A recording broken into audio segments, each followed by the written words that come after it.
I was sitting around a dinner table recently with friends talking about relationships, marriage, breakups, the state of all the things. And somewhere in the middle of that conversation, I said something that surprised even me. If Mark and I are solid, I can handle anything my business throws at me. That's what I said. And it landed differently for different people around the table. A few smiles, a couple of raised eyebrows, one pause that said more than words. Awkward, awkward. But you know what? Afterwards, I kept thinking about it. And the more I thought about it, the more I realized how true it is for me. Because business is unstable by nature. Revenue fluctuates, clients come and go, offers evolve, confidence wobbles, strategy shifts, all the things. There is always something moving.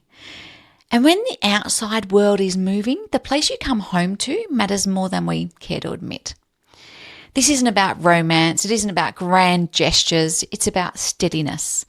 Mark is calm. He doesn't always agree with me, but he should. But he backs me. He is grounded. He's consistent. When something goes wrong in business, he doesn't panic. He doesn't escalate. He steadies. And that steadiness gives me space to respond instead of react. And that is strategic. That's not sentimental. And over the years, I've noticed something. Women who do well in business generally fall into one of two categories. They either have strong support at home or they have learned to block out the noise. And let's be honest, blocking out tension is actually not neutral. It takes energy, it takes focus, it costs you. You might still perform, you might still make money, but there's a leak. I worked with a client turning over about 150,000, smart, capable, talented. Her husband referred to her business as a hobby. And when we unpacked it, she realized she was treating it like one too. No clear financial conversations, no shared understanding of its role in the family, no boundaries around time, no investment in support.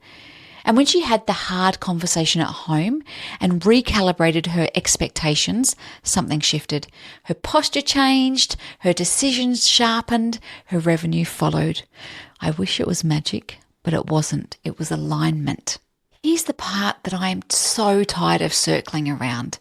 The imbalance of home has not magically resolved itself. Women are still holding the mental load in 2026. School admin, appointments, birthdays, groceries, logistics, aging parents, emotional regulation of the household. Just saying the list wears me out. And yet many of those same women are expected to bring in significant income.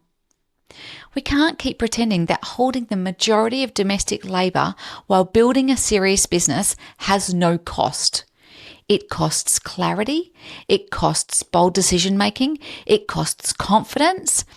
If you are expected to perform like a CEO but operate like an unpaid domestic staff at home, something will strain, something will break. And here's the uncomfortable bit. We cannot, ladies, just hope that it changes. We have a role to play. We cannot want equality quietly. You have to say it loud. You have to articulate what business means to this family. Is it a hobby? Okay. Is it a pillar? Okay. If it's a pillar, does your home structure even reflect that? That means difficult conversations. It means renegotiating roles. It means being okay with someone doing things differently than you would. I know that hits home. This is the one that trips women up.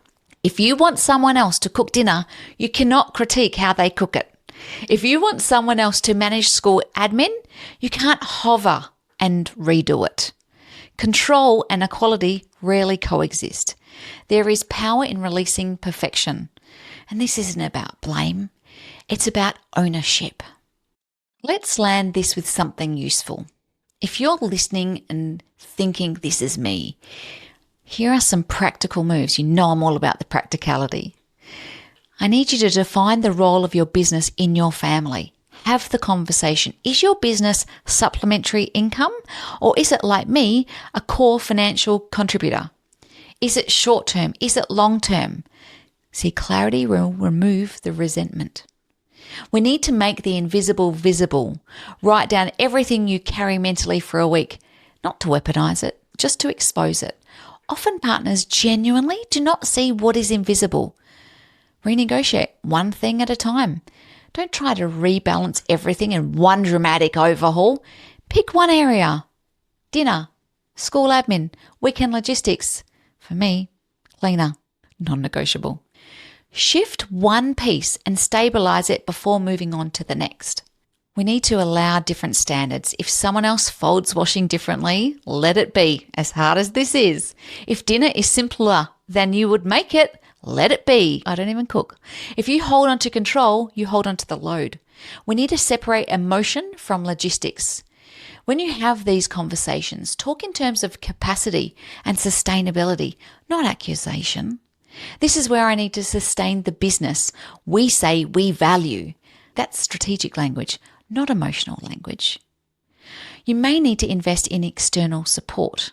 A cleaner, a nanny, outsourcing. Support's not indulgent. It's infrastructure. No one builds anything meaningful alone, especially not anymore. Your personal life does not sit beside your business. It runs underneath it. If your foundation is steady and shared, you build braver. If it's unspoken and imbalanced, you build cautiously, and that keeps you small. So perhaps the question isn't just how is your revenue this quarter? Perhaps it's what conversation is overdue at home. Because when your base is steady, you can handle far more than you think. I also want to add in that if you are a solo parent, single parent, don't have family around you, this is easier said than done. I have the privilege of having a partner in life and I run my own business on my own.